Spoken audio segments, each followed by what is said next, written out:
3 weeks ago, here on YouTube, I posed a question: can Boris survive? And I said the real problem was he just has a very loose relationship with the truth, and that's putting it mildly. Now, a lot of the experts in Westminster tell me, oh no, Nigel, it's written in. Everyone knows that he's a careerist. All the voters don't really expect him to tell the truth anyway. Well, I don't quite believe that, because I think when it comes to the leader of the country in a national crisis, we want somebody that is frank and honest with us, even if we don't like everything they say. There's a parallel here. Back in the mid-1980s, Ronald Reagan did not tell the truth. He lied to the American public about a scandal, US involvement down in South America. It was bad. He was on the verge of being impeached. He did a national TV address and he said, "My fellow Americans, I apologize for not telling the truth. I'm human like you. We all sin. We all lie from time to time." And you know what? America said, God, at least he's been straight with us. And he got through the crisis and went on and finished a very popular American president. Now, Boris Johnson actually is in more trouble than Ronald Reagan was at the time. But we all know, don't we, that in life, holding your hands up, saying I got it wrong and apologizing is perhaps the most difficult thing we can do. Now, Boris has got through his life, his career, whether it's in journalism or in politics, being very good at evading the truth. And when he's caught, you get this little smirk, like a schoolboy that's stolen a biscuit. He knows he'll be told off, but there won't be a really serious sanction. Well, that cheeky, chappy approach just isn't working anymore. In policy terms, many Conservatives feel he's completely turned his back on them. The Brexit process isn't finished with Northern Ireland fishing regulation.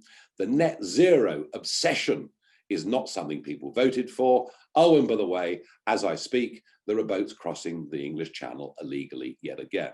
That's in policy terms where the failure is, but it is this relationship with the truth. We were locked down. You know, 341 people in this country face fines of up to £10,000 in May 2020 for organising private parties and do's. Now, some of them were raves with music, I accept, but the point is, many thousands of people received fixed penalty notices. People in parks were harassed by the police. And from the start of this, they tried to evade. Dominic Cummings told us he'd driven to Barnard Castle to test his eyesight. Far better if Cummings had said, hands up, I admit it, it was my birthday, it was Easter Sunday. And a lot of people would have said, well, you know what? Actually, we broke some of the rules. From the start of Partygate, Boris has been evasive. But this one, they're bang to rights. You know, the invitation said, bring your own booze on the very same day, within an hour of Oliver Dowden telling us we couldn't meet more than one person outside. So the rats are beginning to desert the sinking ship.